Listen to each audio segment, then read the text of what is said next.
पाठ 3 मुलांनी काढलेली चित्रे भाग 1. मुलांनो, तुमच्याच वयाच्या मुलांनी काढलेलं हे एक चित्र आहे.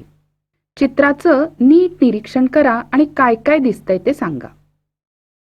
चित्रामध्ये डोंगर दिसतायत, मग जंगल आहे, जंगलातून जाणारी एक पायवाट आहे, एके ठिकाणी सुरुवात आणि एके ठिकाणी शेवट असं लिहिलेलं दिसतंय. चित्रामध्ये एक ससा आहे आणि एक कासव आहे. मग आलं का लक्षात कुणाची गोष्ट आहे? बरोबर, ससा आणि कासव. ससा आणि कासवाची लागली शर्यत. सुरुवात लिहिलंय तिथे ससा आणि कासव उभे राहिले आणि त्यांनी पळायला सुरुवात केली. ससा गेला उड्या मारत, कासव आपलं हळूहळू. वाटेत सशाला दिसलं छान छान गवत, छान छान गाजरं, आणखीन काय काय. सगळं खाऊन सशाला आली सुस्ती. तो मस्तपैकी झोपला.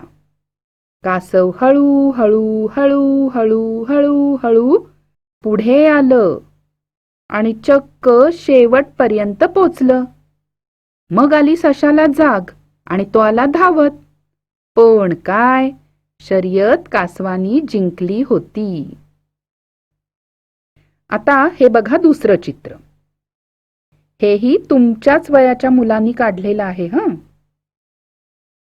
आता या चित्रात तुम्हाला काय काय दिसतंय?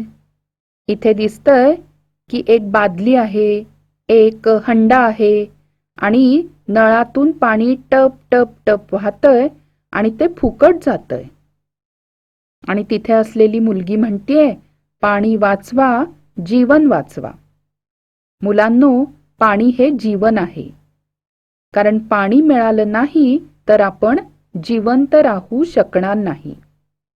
मग पाणी असं फुकट घालवणं बरोबर नाही. पाणी वाया जाऊ नये म्हणून काय कराल ते सांगा मला? नळ व्यवस्थित बंद करू. दात घासत असताना नळ उघडा ठेवणार नाही. आंघोळ करताना शॉवरच्या ऐवजी बादली आणि मगचा वापर करू. शाळेतून येताना वॉटर बॅगमध्ये राहिलेलं पाणी झाडांना घालू. अगदी छान.